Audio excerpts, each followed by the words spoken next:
So welcome to this episode of Locked In. In this episode, I'm going to be talking about my recent crash and things that I've learned after dislocating and fracturing my shoulder on my bike. So if you want to hear about some tips and things that I've learned over the crashes that I've had this year, specifically in 2020, please stay tuned. So in this video, I'm basically just going to be talking about a little bit of things that I'm going to be changing, about what I'm going to be doing, and things that I've learned to do after a crash. And this is something that unfortunately I had to learn the hard way this past week, depending on when you're watching this video, where I don't want to get into the details of how it happened because it doesn't really matter, because these are things that are relevant no matter what happens and what kind of crash you have. Obviously the severity is going to change, but here we go. So I took a tumble, I hit asphalt roughly between 15 to 18 miles an hour. I hit so quickly that I wasn't even able to put my hands out on the ground to brace my fall. There is only literally a little scuff on the corner of one of my knuckles of my pinky as far as my hands go.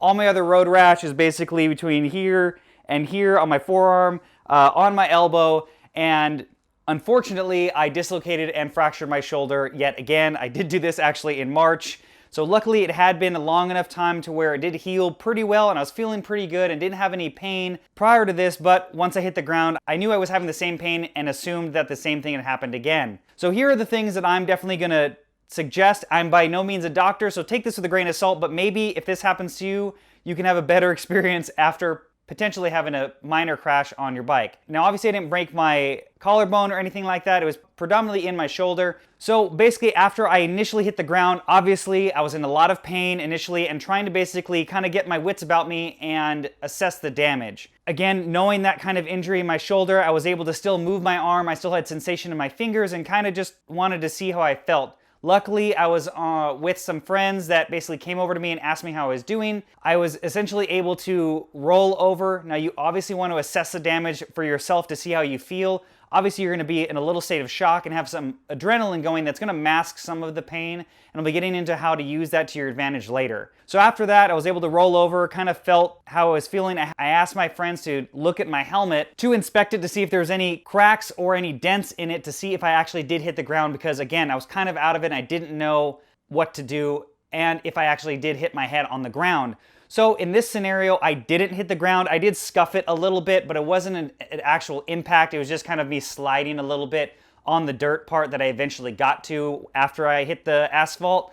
So after that, and knowing that I didn't physically hit my head, I basically was helped up. I took my time and basically tried to get off the road. So ideally I wouldn't get hit by some other cyclists that were out, possibly not paying attention or maybe on their cell phone, who knows, and then was able to be helped up. Now, obviously this scenario is going to depend on the severity of your crash, so this might not be possible for you, but if you are able to stand up, again, with help, ideally from strangers or a friend, this is going to be crucial to, again, reassess yourself once you stood up. I did have kind of blurred vision for a few minutes, so I did have to kind of let myself mellow out, essentially, but I knew that because of any kind of crashes, I knew that I had a lot of adrenaline going in my body, and that was essentially going to numb the pain that I had.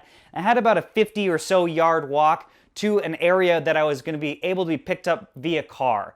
I had one of the people in my group call my parents, who are local to me, to come pick me up and take me to the emergency room, but I knew that I had to basically start moving towards that direction, or else essentially the pain was just going to keep building up and getting worse and worse. Now, in retrospect, one thing that I'm going to definitely recommend anybody carry in their saddlebag that I should have had in my saddlebag after my last crash was some ibuprofen.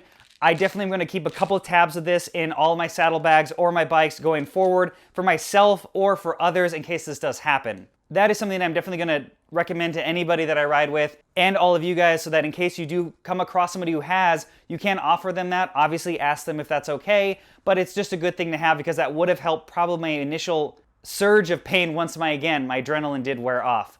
I made it to the emergency room. They had to relocate my arm.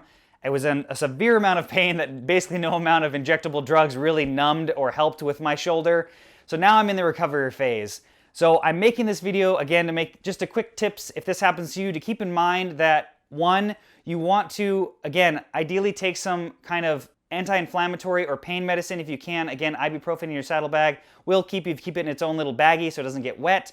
Two, you want to obviously assess yourself and don't be a hero. If it's spinning or you can't, if you have blurred vision and you can't reassess yourself if you don't have any strangers coming by to check you out, stay there and obviously try to make an emergency call or wait for somebody to come find you. Again, I made sure to assess my helmet to make sure that I didn't hit the ground in case of a possible concussion, and I wouldn't have gotten up in that scenario. Third, once you get up, take it slow, but know that you do have a short time limit, again, where your body is kind of in your favor, in my opinion, to potentially, if you can walk or get somewhere, do it in that time period so that you ideally are in the least amount of pain and can make it that distance. Now, I was unable to ride at that time, that short distance, because I actually did impact my hip pretty hard, which is currently bruised, and I'm unable to walk without assistance of a crutch or anything like that. So I was unable to ride my bike out. Now, if I was out on the trail, this would be very, very difficult. Luckily, I wasn't, but if I was on a trail, again, I would try to walk to an area that was accessible by car somehow in the shortest amount of distance. So those are my tips and tricks. I really do appreciate you guys watching this video. If you want to help support the channel, because if you haven't seen this, I am a full-time YouTuber, which means I don't have any insurance right now. So I did make some cool shirts that I want to announce. They are my Slow But Look Pro t-shirts. They're going to be in the link of my Spreadshirt in the description below. Those I do have in a regular tee at a cheaper price and a fully 100% polyester tee that is a moisture wicking tee that is going to be great for t-shirt rides. If you watch my DIY Duro video, me and Mario are both wearing their shirts to essentially test them out. So if you want to pick one of those up, links are in the description. They do make them and ship them right to you as they're really fast turnaround. The material is really great. It dries out very, very quickly and is a great, again, for a t-shirt ride, gravel casual ride, or anything in between. And the reason why I'm taking so long to announce it is because I wanted to thoroughly test the shirt to make sure it was up to par and the quality that I wanted for my audience, and that shirt is available in 3 different colors. Lastly, if you want to follow me on Facebook and Instagram, I'm still going to be posting videos. Luckily, I did make a lot of videos ahead of time, so I'm going to be editing those, so you're still going to get content all this month. You just might not get any riding content that's current after this injury. We'll see what the recovery time is after I go back for a reassessment. So you can follow me on Facebook and Instagram, links in the description below. You can also support the channel via Patreon. I do have cool perks at the different tier levels on there as well. And thanks for watching another episode of Locked In. Let's get locked in today, like the toy.